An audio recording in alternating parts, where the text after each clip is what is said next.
Hey everybody, it's Erty here, welcome to the channel. Today we're going to be talking about what I call the 90-degree rule, or more commonly known as off-angling.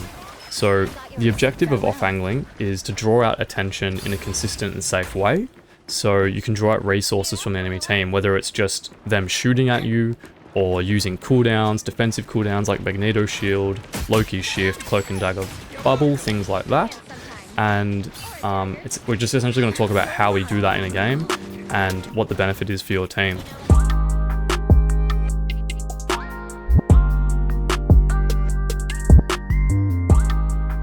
Alrighty, welcome to my beautiful artistic piece I just made. It's a little diagram of these black things are buildings. That's the cart that you're pushing, and green's your team and red's the enemy. So what we're going to talk about is, I've left us out of the equation for now. Let's just say this is a choke point through this little corridor here, and you can see I've drawn little arrows of where everyone's looking. So you might have your two tanks pushing around the corner, their two tanks matching, and we're trying to get the cart going in this direction, right? So how we create space with the 90-degree angle, or off-angling, is let's say there's a corridor here to the other side, and we're playing Psylocke, Star-Lord, someone that can be a good sort of mid-range threat. We position ourselves here and start shooting from this angle. So what that does is, these tanks now have to make a decision. Do we point our shields to block this damage coming from us, or do we keep trying to resist the damage from the team which is coming from a different angle? So what that does is, they might use cooldowns on you to try and push you back this way, or they might turn to face you, which means they can now take damage from your team because their shields might be facing us, which means our team has a free shot at them. The other option is that because you're doing so much more damage to them, their enemy supports and DPS might have to use more cooldowns to keep them safe. So for an example, let's say you're playing Psylocke and you're shredding a Groot just here. He might have used his walls to stop your team. So he's got to either fall back to stop taking damage, or the Cloak and Dagger, let's say they have a Cloak and Dagger, might have to throw the bubble on him to protect him. That means they've got no bubble for however many seconds it's on cooldown, which means it opens opportunities for your team to use their cooldowns to then do more damage and either get a pick and push forward. So hopefully that makes sense. I mean, in another example, like let's say there's a corridor through, oh shit. Let's say there's a corridor through here that comes out this way. If we zoom out a bit. Alright. So I'm not a paint expert by any means, but let's say there's a corridor that goes this way. You could even then go and move up this way and start pushing their supports. Now what that would do is, it's riskier for you because you're in deeper, but their supports would have to now, and DPS would now turn to face you, which means the tanks aren't being healed. If the tanks aren't being healed and the supports have no cooldowns because they've just wasted everything trying to stop themselves from dying, your team can now pressure the tanks and most likely kill one of them, which then disorganizes the enemy team, and you can push forward and just start killing everything. Or you fall back and then you fall back this way and you start pressuring forward again with your team, with the safety of your own team. So you've created pressure in the back, fall back, and then start pushing forward. So I'll show you some real game examples now that we've sort of discussed that, but really it's all just about how you manipulate the space you have to distract the enemy's attention and take their resources up. And worst case scenario, you've just got free shots from a safe location, like around this corner. You've got free shots on the enemy tanks, which builds up your ult, which might open you up to a different play essentially than if you didn't have your ult. So it's a win-win for you, and the enemy team just has to react to it. There's no option, and that's how you should be playing, especially as you rank up. Alrighty, so moving into some gameplay where we look at this strategy, I guess. You can see here I take a right angle to this Magneto, and he's looking at me, so he can't even really pressure my team right now because he's trying to do damage to me instead of the team. So he has to decide whether just to cop damage from me or look at the team. Then I decide I'm going to try bully them off high ground. Doesn't work because they all turn around. But you'll see in a second a really good off angle that we take.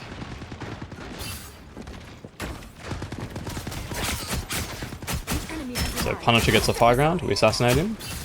Then my team's pressuring the Magneto pretty hard, so it pushes him back. And now this off angle is really good here. You can see I've got a complete right angle on all of them. What a difference. I was just breaking the wall there so I could go in deeper. So I get the attention of both the DPS there, so they're not even shooting my team right now. Dash in here, get another angle. You can see how much damage we're putting out. They have to look at me, right? But my team's on the opposite side, so splitting the attention pretty massively. Get another pick.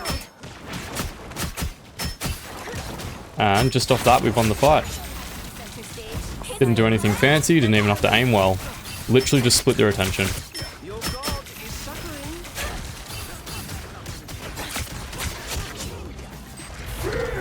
Okay, so jumping to another angle we take. You can see everyone's playing the main sort of corridor here.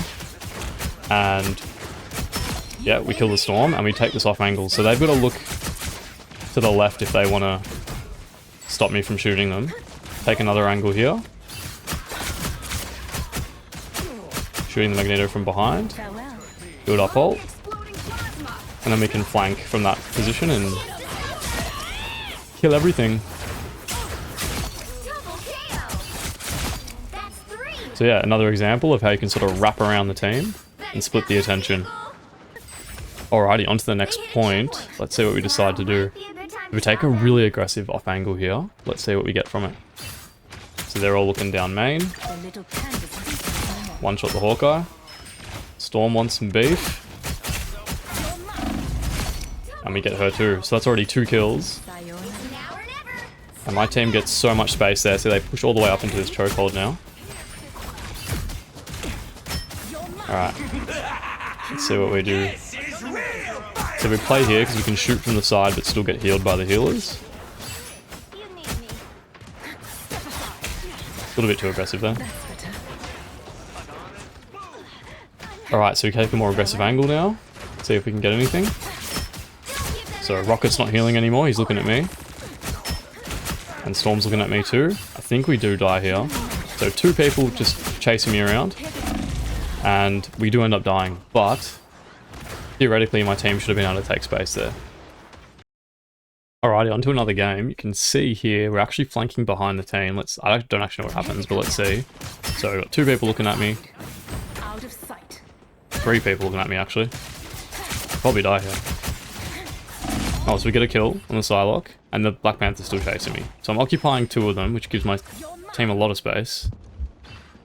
I think I just muck around here for a bit, so let's see where we end up. This will do nicely. Alright, so 2 of them still waiting for me, still trying to kill me, whilst my team just kills everything. You see my Iron Man's just gone crazy. So Black Panther's still chasing me, Psylocke's still chasing me. Out of sight. They end up dying because of it. And I go back to my little spot here. So, good thing about characters like Star-Lord, Psylocke is that because you're so mobile, you can play in these aggressive spots. Again, occupying 2 of them. Almost get the Panther. He gets out. But, pick up the Strange. Pick up the Spider-Man. You can see just playing in a different spot to the main area, it really splits them up. They don't know what to do. Die here, but that's okay. Alright, let's look how we play this next fight. So again, everyone's looking at each other. We take this off angle. And let's say there hadn't have been a couple of ults used there. I still could have shot at them through that window. And they would have had to look at me, right? Otherwise, they're taking free damage. But yeah, that was a nice little off angle there. Alrighty, another fight. Trying to get Black Panther. And now we flank behind them. So let's see who turns around. 3 people just turned around. So gave my team a little bit of time to do something. You see Iron Man was on the other side there, he actually got a kill. Just helping deal with the Psylocke. And now we just clean up.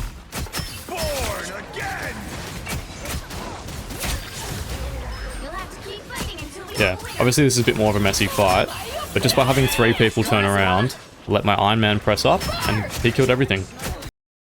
Okay, so let's see how this looks, that last fight, how it looks from a bird's eye view perspective. You can see that I'm here, and 3 enemies here, and I believe Iron Man's coming around to flank as well. So let's look at how our play gives him space to do his thing. So they all turn around, Iron Man puts Gamma on, and because they're all trying to track me, he just beams them all. And that's 2 picks, and that's pretty much the fight won. I mean, you saw how the rest of it went. Let's cut to another bird's eye view of a different fight. Alrighty, jumping to the bird's eye view from the earlier game, you can see they're holding the point, and they're looking in this forwards direction towards the main entrance. I'm on this little side here, pressuring this way, and let's see how that plays out from a bird's eye view. So we're trying to figure out the controls for the camera here. So you can see they're all fighting this way, and we're mucking around, but there we go. So now we're shooting on this right angle, which means both DPS have to come deal with me, and that's all this pressure here is taken off the team. So now that team starts to take more space, you see. We're doing damage from the side, and team can walk in because we get a pick. So you can see how we're sort of pincering them from 2 different angles, and it just creates so much more pressure than if you were just AFK with your team, you wouldn't be able to get that same amount of pressure. So yeah, really good example.